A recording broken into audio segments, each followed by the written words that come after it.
चला झाला आपलं भोपळ्याचं खीर मस्त।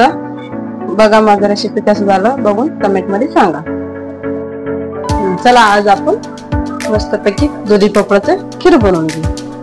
त्यासाठी आपण काय करायचं, हे दुधी भोपळा धुतलेले त्याला आपण आता खिसून घेऊ।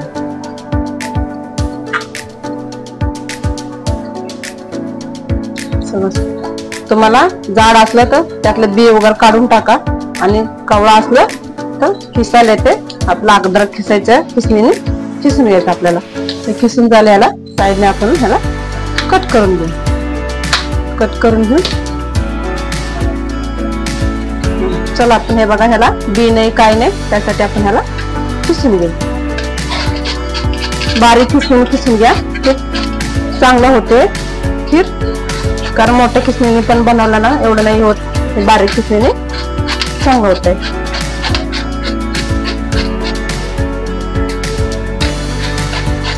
हे बघा काजू बदाम आणि विलायची सगळं असं बारीक बारीक कट करून घ्या आणि मी तूप इथं गरम करायला ठेवलेले त्यामध्ये आपण भाजून घ्यायचं। आपल्याला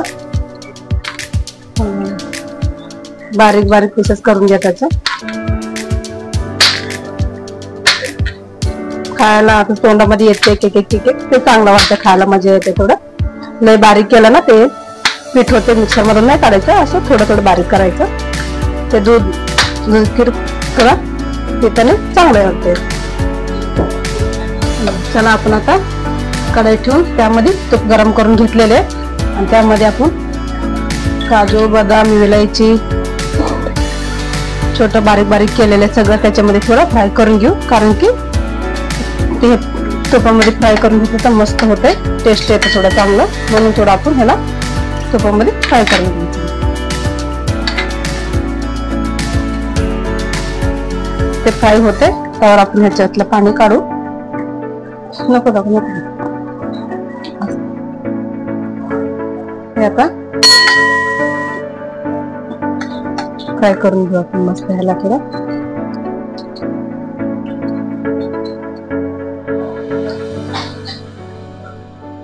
हे बघा आता काजू बदाम सगळं टाकलेलं मस्त आपल्याला ते फ्राय झालं आणि त्यामध्ये हे भोपळ्याचं पाणी काढून त्यामध्ये टाकायचं थोडं मस्त।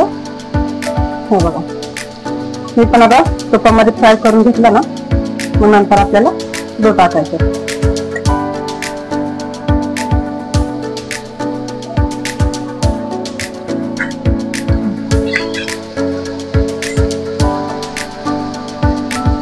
थोडा लय वेळ ह्याला फ्राय करून घेतला ना आपण, लय मस्त लागतं ह्याला। स्वाद मस्त यायला लागला बघा, किती मस्त स्वाद यायला लागला ह्याचा, वास यायला लागला तुपाचा मस्त।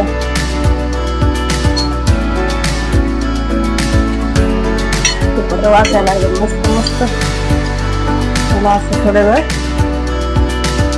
तुपाचं थोडं फ्राय करून घ्यायचं, मग नंतर ह्याच्यात आपण आता आपल्याला दूध टाकायचंय, मग साखर टाकायचंय। सगळं कच्चा पण जाण्यासाठी आपण ह्याला आता तुपामध्ये फ्राय करून घ्यायचं आपल्याला। कारण तोंडात खाल्ल्यावर कच्चा पण वाटू नये म्हणून ह्याला आपण बारीक गॅस फ्राय करायचं आपल्याला।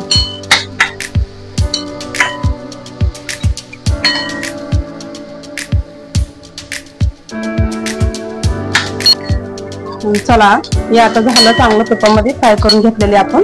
इथं दूध गरम करून घेतलेले, कारण दूध गरमच घ्या, थंड दूध टाकू नका, फुटायचं संभव असते, त्यामुळं गरम दूध करून दूध उकळून घ्या।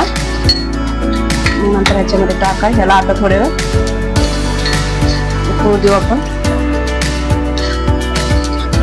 1-2 मिनिटासाठी ह्याला। आता दूध आपण पहिला सगळं तुपामध्ये फ्राय करून घेतलेले, याला काही जास्त टाइम लागत नाही।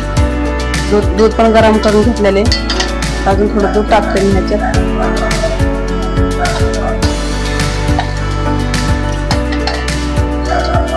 ह्याला आता 1-2 मिनिटासाठी उकळून घेऊ आपण, मग नंतर साखर टाकायचं आपल्याला।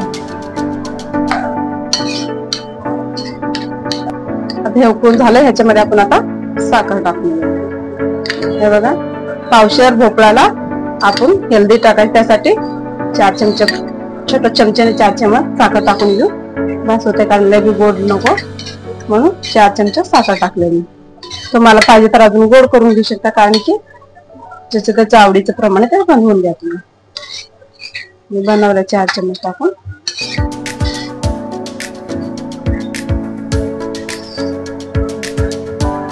याला थोडं उकळून घेऊ, अजून थोडं साखर टाकलं. झालं आपलं हेल्दी मस्त भोपळ्याचं खीर बनवून तयार. लगे काढून खायलाच घ्यायचं.